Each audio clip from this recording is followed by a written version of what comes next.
Conflict management process.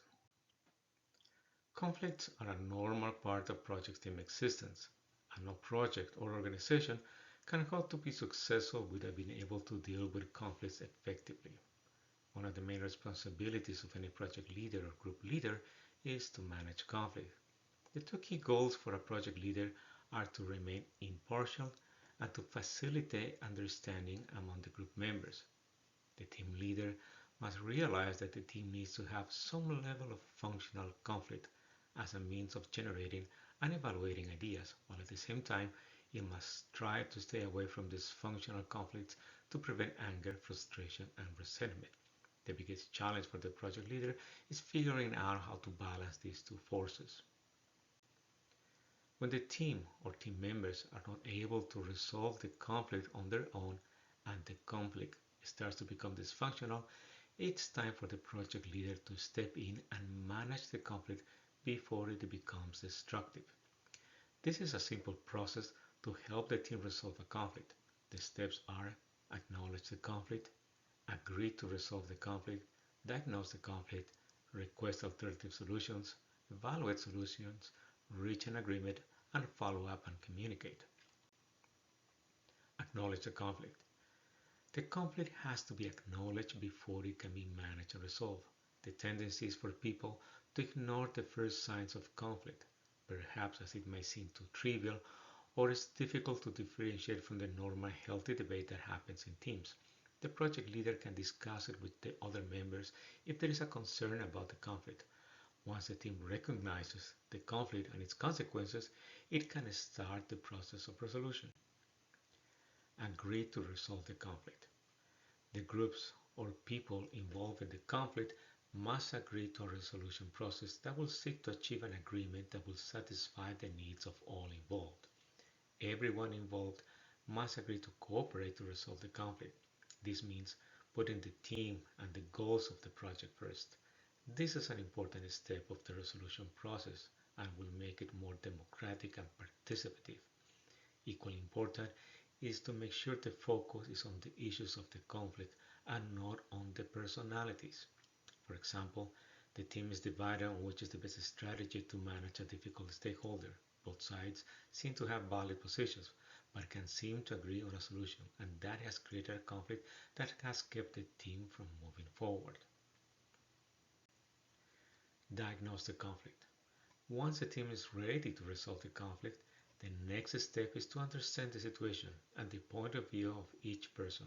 The project leader needs to take time to make sure that each person's position is heard and understood.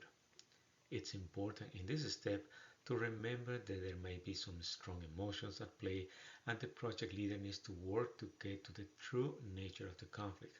The more information is available, the more easily it will be for the project leader to resolve it. This is the moment when the project leader needs to remain open and be impartial to both groups and avoid taking sides or criticizing and judging the perceptions and assumptions of the team. Identify the type of conflict.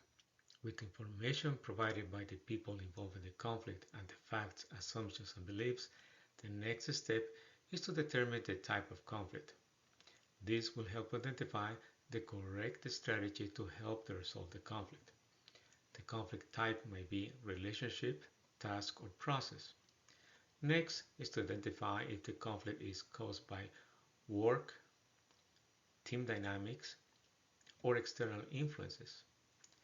Based on this analysis, the project leader will have a better understanding of the conflict and the strategies available to help resolve it. The goal is to achieve a win-win solution. In our example, the initial analysis points that the type of conflict is cognitive and is caused by conflicting policies regarding the process to manage relationship with key stakeholders. Request collaborative solutions. The next step is to agree on a common goal. When people know that they are working towards the same goal, then they will be more open to participate and make sure that they reach the same goal together. Next is to identify solutions that both parties can support. For example, the project leader will ask for different approaches to solve the stakeholder problem. and ask the team to collaborate and come up with alternative solutions that can take into account the best elements of both approaches. In this case, the project leader is applying the collaboration strategy to help resolve this conflict. The project leader should then look from the solutions proposed and those that provide mutual gains. Evaluate the solutions. In this step, you will use a simple criteria to evaluate the proposed solutions. The criteria can use factors that can help evaluate each proposed and select the best one.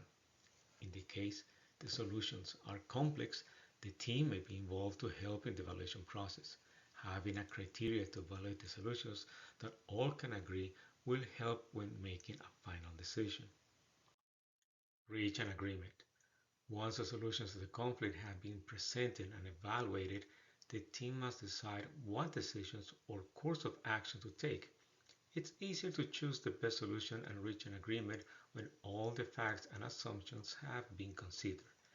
Agreement of the solution will bring a closure to the conflict. If no agreement is achieved, the project leader can step in and use the compromising strategy. Well, not the best strategy, but will help resolve the conflict by agreeing on a solution that partially satisfies both parties. Alternatively, if there is an urgency to come up with a solution, the project leader can resort to use the forcing strategy and choose the solution that represents the best option for the project. Follow-up.